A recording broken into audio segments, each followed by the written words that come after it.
Hello all and welcome to another Caffeine Entertainment video. It's Art here with the book review for Argylle by Elly Conway. It was the April 2025 book club book pick. And here is right here. This book is an espionage-like book. I likened it a little dash of James Bond, a little dash of Jason Bourne, and a little dash of its own little accoutrement.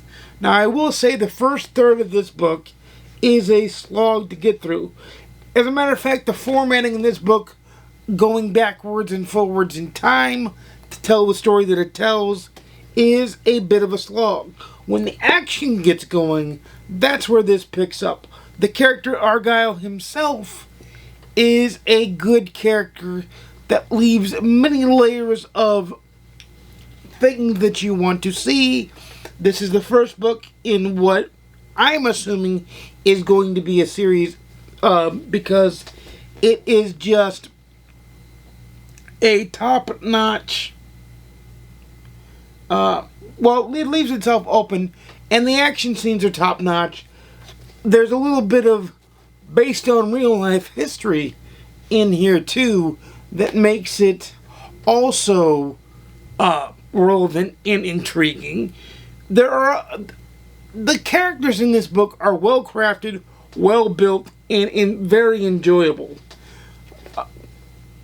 My problem with the story is it is a slog to get through the first third of the book. It is written, it could have been about 200 to 300 pages, whereas the print version is at least, the print version I have here is almost 400 pages. So it's about 100 pages too long, to be perfectly honest. And in the ebook format, it's about, well, one says about $4.95 and the other says about $4.25. So you're looking at around in that area for each of a device, being the Kobo Libra Killer and the Kindle Scribe. So that's a thing. But it is, when it finally gets going, there are very much intriguing parts that will keep you going in this book. My problem is this book holds not very many, what's the word I'm looking for? It takes too long to get to those parts. You have to wade through a mountain of mud to get to the good stuff, the action-packed stuff, the intriguing stuff, the character building stuff. It is not a book that is going to grab you and keep you. And if I didn't have to read this for book club,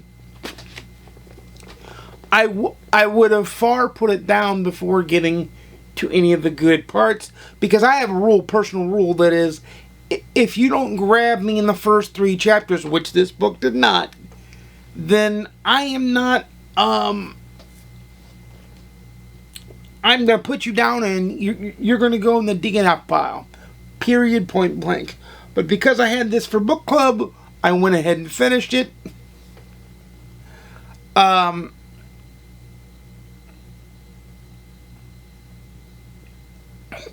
It is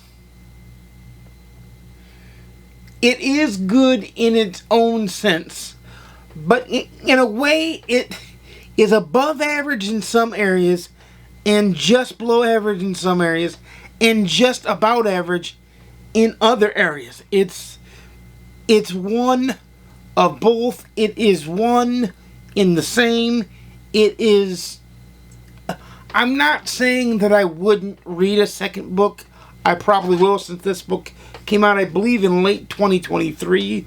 If there does happen to be a second book, if I find out there's going to be a second book and I have to read it for work, or if I decide to pick it up for myself, then by all means I will read it, and see if the series is worth continuing on. Is it for everybody? No. It is, but it does get espionage thriller books correct. It has a lot of the espionage thriller tropes correct. It is a very astute book in that sense. It's a slog to get through. It's about 100 pages too long. It's too slow to get out of the box. And maybe it's too slow because they're trying to build up the universe of Argylle to build into more books, but at the same time, it's a little bit slow. It's a little bit far-fetched that he would be already, that he would be able to function as well as he does with what happens to him. Because on the back of the book, I'll just read you the back of the book. A luxurious train speeding towards Moscow and a date with destiny. A CIA plane, so the CIA, and he works for the CIA. That's the point I wanted to point out, and it's right here on the back of the book. A Nazi horde embodied, entombed in a remote mountains in the south of Poland. A missing treasure, the eighth wonder of the world, lost for 7 decades. So, there's more, but I'm not going to read all of it because I don't want to give it away. But it's kind of a Cold War-esque James Bond feel in that sense. And it's a race against time, which you guys know I do dig some race against time books. I do dig some fun books. I do dig a lot of good books. But for me, Argylle, at best, is a 3 out of 5 on the GoodReads scale. I own it. I've read it. I liked it. But to me, it's not something I would ever pick up again and be like, woo. But if I see the sequel, I might grab that to see if that gets better, because this could be the first in the series. It certainly plays like the first in the series. So if it is the first in the series, then it has some foundational building blocks that make it a good jumping off point for better books to come. But this definitely, and there is a hidden secret in here, which I'm not going to spoil, but there is a hidden secret in here that once you find it out, that did kind of blow my mind. But let me know in the comments down below if you've read Argylle by Elly Conway and what you thought about it. Also, let me know in the comments down below, what are your favorite espionage thriller stories of the like? Let me know that in the comments down below.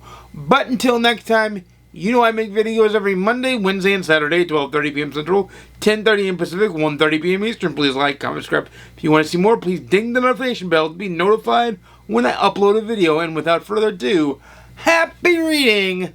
I'll see you again soon, and peace!